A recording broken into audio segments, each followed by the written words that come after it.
हमारा टॉपिक है बायोलॉजी में 50 महत्वपूर्ण क्वेश्चन। तो पहला क्वेश्चन देखेंगे। उंगली के नाखून में विद्यमान प्रोटीन का भाग है नाम है कैरोटीन। किसी वृक्ष को अधिकतम हानि निम्न में से कैसे पहुंचती है? तो उसकी पत्तियों में से आधी का नाश, तो इसमें उसकी छाल का नाश। इसका ऑप्शन होगा उसकी छाल का नाश। यदि किसी पौधा के छाल को ऊपर से हटा दिया जाए तो सबसे ज़्यादा पौधे को हानि पहुंचती है। अगला क्वेश्चन है, विटामिन ई मुख्य रूप से किसके लिए महत्वपूर्ण है? यह लिंग ग्रंथियों की सामान्य क्रिया में। विटामिन ई जो होता है वो जनन क्षमता के लिए होता है। इसमें क्या है, लिंग ग्रंथियों की सामान्य क्रिया में इसमें अगर विटामिन ई की कमी हो जाती है तो जो हमारे लिंग ग्रंथियाँ जो होती हैं उनमें कार्य करने की क्षमता कम हो जाती है। पक्षियों में प्राय एक ही क्या होता है? पक्षियों में अंडाशय एक ही होता है। एल्फेल्फा किसी प्रकार के किस पदार्थ का नाम है? यह घास है। हमारे शरीर की किन कोशिकाओं में सबसे कम पुनर्योजी शक्ति या रीजनरेटिव पावर होती है? मस्तिष्क में। मस्तिष्क में अगर ये सिर्फ एक ही बार जन्म लेने से तक ही इसमें कोशिकाएं जो होती हैं वो डेवलप रहती हैं, उसके बाद इसमें कोई नई कोशिकाएं नहीं बनती है, इसलिए ये अपने आप रीजनरेटिव नहीं होती हैं। अगला क्वेश्चन है, निम्नलिखित जोड़ों में से किसका मेल सही बैठा है? तो इसमें है मलेरिया। मलेरिया जो रोग होता है क्विनैन की गोली या क्लोरोक्विनोन की गोली से ठीक हो जाता है। हमारी छोड़ी हुई सांस की हवा में कार्बन डाइऑक्साइड की मात्रा लगभग कितनी होती है? 4%। रक्त दाब का नियंत्रण कौन करता है? एड्रिनल ग्रंथि। इसे उड़ो या लड़ो ग्रंथि भी कहते हैं। नानवाई की भट्टी में डबल रोटी बनाते समय खमीर में लेने का कारण होता है। डबल रोटी को नरम और स्पंजी बनाने के लिए। जैसे नानवाई की भट्टी जो होती है उसमें जो हम खमीर उत्पन्न करने के लिए उसमें थोड़ी देर आटा को रखे रहते हैं, इससे क्या होता है, डबल रोटी नरम और स्पंजी बनती है।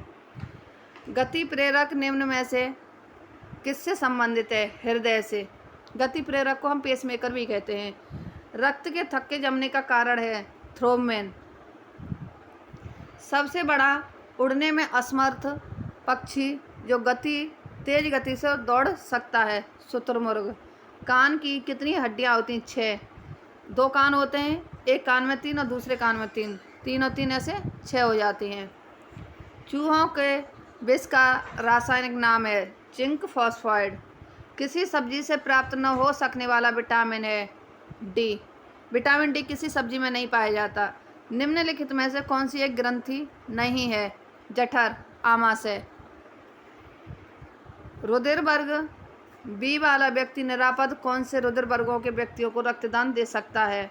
बी तथा ए बी को। मानव शरीर में श्वसन कार्य का केंद्रीय नियंत्रण कहाँ से होता है? मेडुला ओब्लांगाटा से। जीवाणुवीय रोग किसमें पाए जाते हैं या बैक्टीरियल डिसीज किसमें पाई जाती हैं?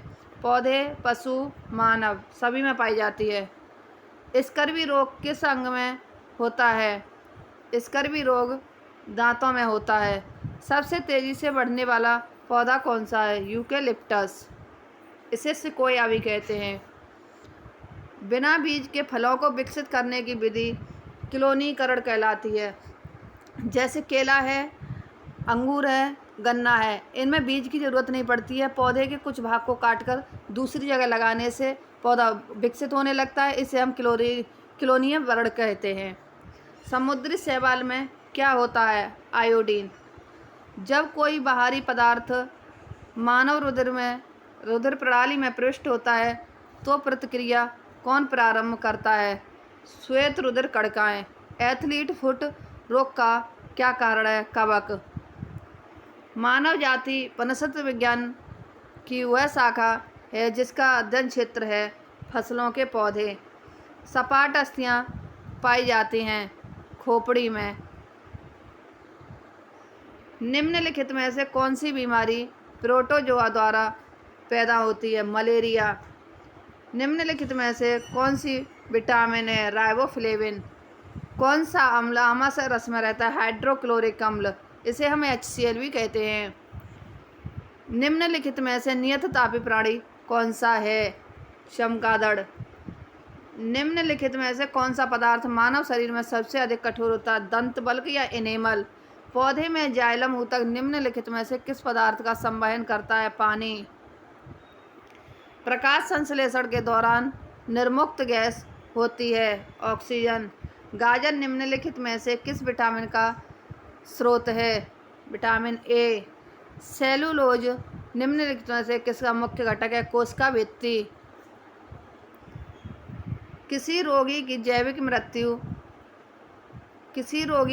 मृत्यु का अर्थ निम्नलिखित से किस अंग के ऊतकों के मर जाने के कारण होता है? मस्तिष्क।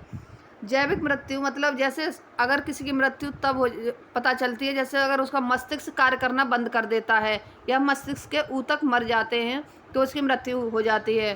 रक्तचाप में निम्नलिखित में से किसमें उच्च होता है? धमनियों में। एस्ट्रोजन और प्रोजेस्टेरोन निम्नलिखित में से किसकी वृद्धि को नियंत्रित तथा उत्तेजित करती है? स्तन ग्रंथियों को। वृक्षों से प्राप्त किया गया प्राकृतिक रबर का बुनियादी रासायनिक निर्माण ब्लॉक है? आइसोप्रीन। प्याज में निम्नलिखित में से किसमें खाद्य जमा होता है? सल्क पत्र में। पत्तियों में स्टार्च की उपस्थिति के परीक्षण के लिए प्रयोग में लाया जाने वाला अभिकर्मक होता है? आयोडीन विलयन। निम्नलिखित में से किस वृक्ष से निकाली गई औषधि से मलेरिया रोग से छुटकारा पाया जा सकता है? सिनकोना। निम्नलिखित में से किससे प्रकाश संश्लेषण के लिए ऊर्जा मिलती है? निम्नलिखित में से किससे प्रकाश संश्लेषण के लिए ऊर्जा मिलती है? धूप। भ्रूण विकास के लिए निम्नलिखित में से किस अंग के द्वारा खाद्य की पूर्ति की जाती है? गर्भाशय। स्वेदन निम्नलिखित में से किसके लिए महत्वपूर्ण है? त्वचा शरीर के तापमान को नियंत्रित करने के लिए। कवक द्वारा फैलने वाली बीमारी है? रिंगवर्म या वलय कृमि। प्रोटीन को निम्नलिखित में से क्या माना जाता है शरीर का निर्माण करने वाला? टेस्ट्यू शिशुओं में कैसे होता है? अंडाणु का निषेचन टेस्ट्यूओं में होता है और विकास गर्भाशय में होता है। धन्यवाद। इसी के साथ ही हमारी नेक्स्ट क्लास कल होगी।